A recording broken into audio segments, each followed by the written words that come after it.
जागो जागो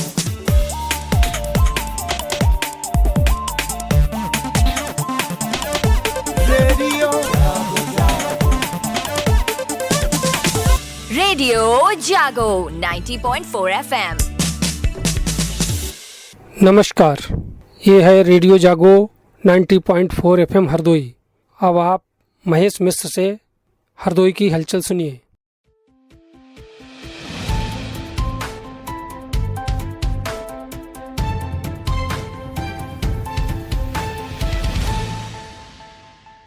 थाना लोनार जनपद हरदोई के गांव निजामपुर के दो भाइयों के शव कल सड़क किनारे मिलने की जानकारी होते ही पुलिस प्रशासन के अधिकारी मौके पर पहुंचे। घटना का त्वरित संज्ञान लेते हुए जिलाधिकारी के निर्देश पर शवों का पोस्टमार्टम रात में ही कराया गया। नशीले पदार्थों के अवैध व्यापार के सवालों पर जिलाधिकारी ने आबकारी अधिकारी को सख्ती बरतने के निर्देश दिए।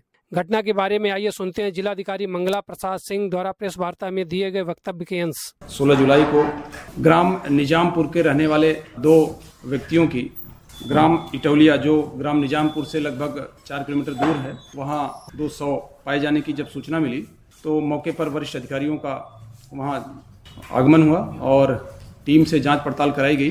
तो पता चला कि ग्राम निजामपुर के रहने वाले दिनेश पुत्र बदलू, जिनकी उम्र लगभग 46 वर्ष, और दूसरे श्यामू पुत्र बदलू, जिनकी उम्र लगभग 37 वर्ष के रूप में वो लोग आइडेंटिफाइड हुए। ग्राम इटौलिया में सड़क के किनारे उनकी दोनों लोगों की शव मिलने के बाद शिनाख्त हुई। शव को वहाँ से पंचनामे के बाद पोस्टमार्टम के लिए भेजा गया। पोस्टमार्टम रिपोर्ट हम लोगों को प्राप्त हुई, रात में ही पोस्टमार्टम कराया गया और पोस्टमार्टम के बाद जो पोस्टमार्टम रिपोर्ट आई है उसमें दिनेश पुत्र बदलू का सेप्टिसीमिया और श्यामू पुत्र बदलू का कार्डियो रेस्पिरेटरी फेल्योर रिपोर्ट में डॉक्टरों ने बताया है, जिसके आधार पर हम लोग आगे की कार्रवाई करा रहे हैं। एक र्यूमर ये भी था कि कच्ची शराब की वजह से उन लोगों की मौत हो चुकी होगी, लेकिन जो पोस्टमार्टम रिपोर्ट आई है उसके अनुसार ये कहा जा सकता है कि ये सूचना शायद सही नहीं है। फिर भी हम लोग पूरे जनपद में पूर्व में भी अभियान चला रहे थे और अभी भी अभियान चला रहे हैं, आगे भी अभियान चलाते रहेंगे। इस प्रकार की कहीं कोई घटना न होने पाए। यह घटना दुखद है। हम लोग कोशिश कर रहे हैं कि उनके अन्य जो परिजन हैं उनको ताकत मिले और भविष्य में और कोई परेशानी उनको न आने पाए। बारिश और बैराजों से छोड़े जा रहे पानी को लेकर जनपद में बह रही गंगा, रामगंगा और गर्रा नदियों में लगातार जलस्तर बढ़ रहा है, जिससे तलहटी क्षेत्रों में बाढ़ के हालात जैसे नजर आने लगे हैं। जिला प्रशासन लगातार नदियों के बढ़ते हुए जलस्तर पर निगरानी रखे हुए जिला अधिकारी मंगला प्रसाद सिंह ने सबायजपुर और बिलग्राम के उप जिलाधिकारियों को नदियों में बढ़ते जलस्तर पर निगरानी रखने के साथ ही बाढ़ चौकियों पर सक्रियता बढ़ाने के निर्देश दिए हैं। थाना बघौली हरदोई पुलिस व आबकारी टीम द्वारा भारी मात्रा में सर्वाधिक विकृत ब्रांड के देसी नशीले पदार्थों के पैकिंग उपकरण व कूट रचित QR कोड व ढक्कन बरामद कर अपमिश्रित नशीले पदार्थ तस्कर गिरोह के 3 अभियुक्तों को गिरफ्तार किया गया है। पुलिस अधीक्षक राजेश द्विवेदी ने इस गिरफ्तारी को लेकर पुलिस टीम को प्रोत्साहन हेतु 10,000 रुपए के पुरस्कार की घोषणा की है। प्रकरण के बारे में आइए सुनते हैं पुलिस अधीक्षक राजेश द्विवेदी को। ये जनपदीय पुलिस को सूचना मिल रही थी कुछ दिनों से कि कुछ लोग देसी शराब का एक पॉपुलर ब्रांड है उसकी नकल करके और उसको विक्रय करने के फिराक में है। इसी क्रम में मेरे द्वारा ये मेडिसिन सी पूर्वी और सीओ बघौली को लगाया गया था, एसओ बघौली को लगाया गया था और कल इनको सफलता प्राप्त हुई, जिसमें 3 अभियुक्त, जिसमें से कि 2 थाना अरवल के थे, 1 बिलग्राम का था, ये गिरफ्तार किए गए। इनके पास से भारी संख्या में QR कोड, जो कि वो फाइटर ब्रांड देसी शराब के उसमें प्रयुक्त किया जाता है, और बोतलों के ढक्कन, कुछ बोतलें, साथ ही साथ जो ये मिलावट करके उसमें भरते नशीला पदार्थ बनाने का सामग्री, और साथ ही साथ एक मारुति कार ये बरामद हुई है।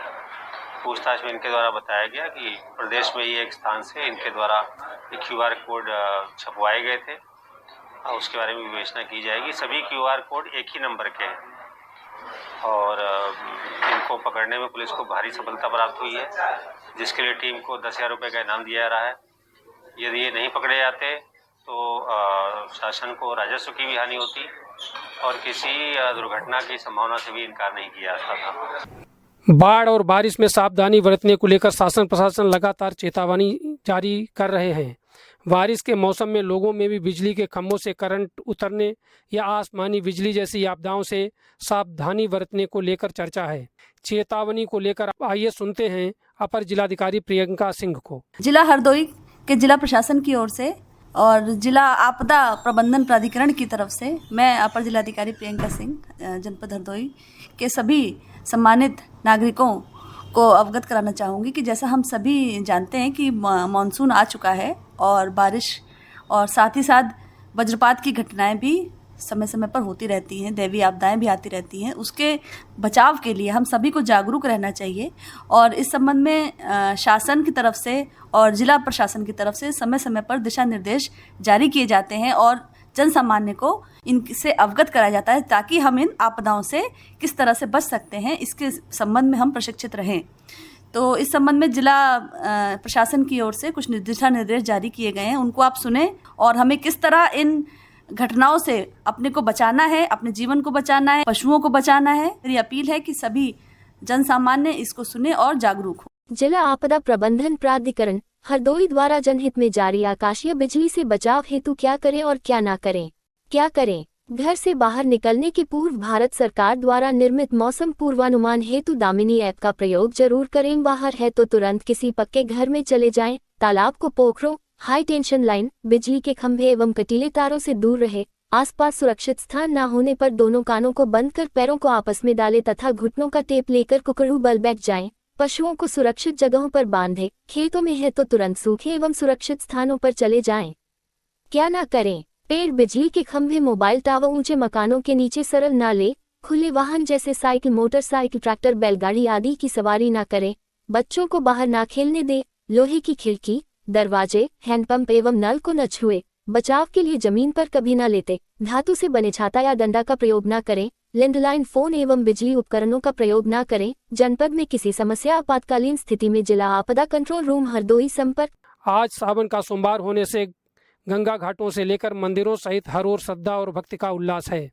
महिलाओं, बच्चों और श्रद्धालुओं की मंदिरों में पूजा अर्चना को लेकर भीड़ रही तो संकट हरण सकाहा से मंदिर सहित दूर दराज के मंदिरों में जलाभिषेक को जा रही कांवड़ियों की टोलियों के भक्त संगीतों की उमंग वातावरण में छाई रही। शांति और सुरक्षा व्यवस्था को लेकर हर ओर पुलिस प्रशासन भी मुस्तैद रहा।